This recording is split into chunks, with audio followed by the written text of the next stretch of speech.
पिछले एपिसोड में आपने संपूर्ण चाणक्य नीति का पहला अध्याय सुना। अब हम सुनने जा रहे हैं दूसरा अध्याय। दूसरे अध्याय की शुरुआत में ही श्री चाणक्य कहते हैं कि झूठ बोलना, उतावलापन दिखाना, छल कपट, मूर्खता, अत्यधिक लालच करना, अशुद्धता और दयनीयता, ये सभी प्रकार के दोष स्त्रियों में स्वाभाविक रूप से मिलते हैं। स्त्रियों के विषय में चाणक्य की उपयुक्त धारणा का कारण क्या रहा था यह कहना तो कठिन है, परंतु सभी स्त्रियों में ये स्वाभाविक दुर्गुण हो यह संभव नहीं है। चाणक्य के काल में स्त्री शिक्षा का निश्चित रूप से अकाल रहा होगा। इसी आधार पर चाणक्य ने स्त्री को मूर्ख, लालची, अशुद्ध, झूठी, छली आदि कहा होगा।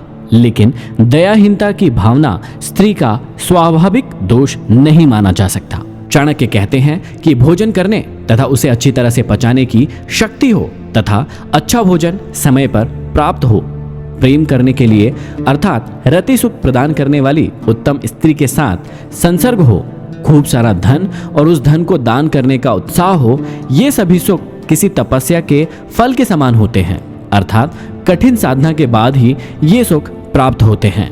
आगे कहते हैं कि जिसका पुत्र आज्ञाकारी हो, स्त्री उसके अनुसार चलने वाली हो, अर्थात पतिव्रता हो, जो अपने पास धन से संतुष्ट रहता हो, उसका स्वर्ग यहीं पर है। और कहते हैं कि पुत्र वे ही हैं जो पिता भक्त है, पिता वही है जो अपने बच्चों का लालन पोषण करता है, मित्र वही है जिसमें पूर्ण विश्वास हो, और स्त्री वही है जिससे परिवार में सुख शांति व्याप्त हो।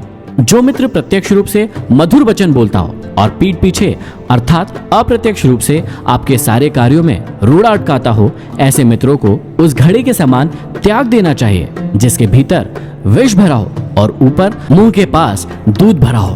बुरे मित्रों पर और अपने मित्रों पर भी कभी विश्वास नहीं करना चाहिए, क्योंकि कभी नाराज होने पर संभवतः वह आपका विशिष्ट मित्र भी सारे रहस्यों को बाहर जाकर प्रकट कर सकता है। मन में विचारे गए कार्यों को कभी किसी के सामने नहीं करना चाहिए, अपितु उसे मंत्र की तरह रक्षित करके अपने मतलब सोचे हुए कार्य को करते रहना चाहिए। निश्चित रूप से मूर्खता दुखदायी है और यौवन भी दुख देने वाला है, परंतु कष्टों में भी बड़ा कष्ट दूसरों के घर पर रहना होता है। निश्चित रूप से मूर्ख व्यक्ति का समाज में कोई सम्मान नहीं है। विवेकहीन व्यक्ति को पग पग पर अपमानित होना पड़ता है और परिहास का पात्र बनना पड़ता है। इसी प्रकार यौवन के आने पर भी आदमी कभी कभी अपना विवेक और आपा खो बैठता है।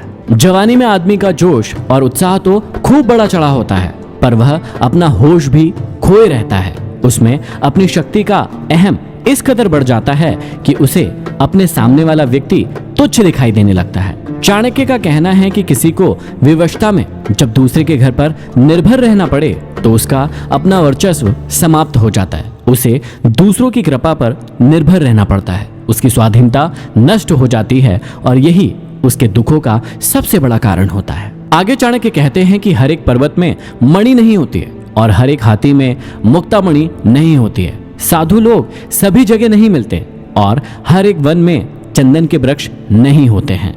यहाँ हमें समझाते हुए कह रहे हैं कि अच्छी चीजें सभी जगह प्राप्त नहीं होती। पर्वत श्रृंखलाओं के मध्य खनिज पदार्थ भरे पड़े हैं, उनमें हीरे जवाहरातों की खदानें भी है, परंतु सभी पर्वतों में ये प्राप्त नहीं होते हैं। विशेष गुण वाली वस्तुओं को विशिष्ट स्थानों में ही खोजना पड़ता है। बुद्धिमान लोगों का कर्तव्य होता है कि वे अपनी संतान को अच्छे कार्य व्यापार में लगाए, क्योंकि नीति के जानकार व सद्व्यवहार वाले व्यक्ति ही कुल में सम्मानित होते हैं। चाणक्य कहते हैं कि जो माता पिता अपने बच्चों को नहीं पढ़ाते हैं वे उनके शत्रु होते हैं।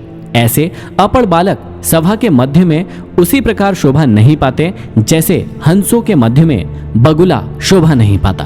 अत्यधिक लाड़ प्यार से पुत्र और शिष्य गुणहीन हो जाते हैं और ताड़ना से गुणी हो जाते हैं। भाव यही है कि शिष्य और पुत्र को यदि ताड़ना का भय रहेगा तो वे कभी भी गलत मार्ग पर नहीं जाएंगे।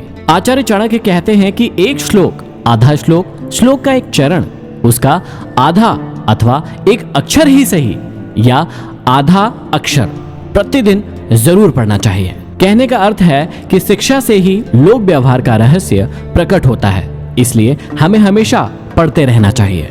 स्त्री का वियोग अपने लोगों से अनाचार, कर्ज का बंधन, दुष्ट राजा की सेवा, दरिद्रता और अपने प्रतिकूल सभा ये सभी अग्नि न होते हुए भी शरीर को जलाकर राख कर देते हैं। नदी के किनारे खड़े वृक्ष, दूसरों के घर गई स्त्री, मंत्री के बिना राजा शीघ्र ही नष्ट हो जाते हैं। इसमें कोई भी संशय नहीं करना चाहिए। आगे चाणक्य कहते हैं कि ब्राह्मणों का बल विद्या है, राजाओं का बल उनकी सेना है, वैश्यों का बल उनका धन है और शूद्रों का बल छोटा बनकर रहना अर्थात सेवा कर्म करते रहना है।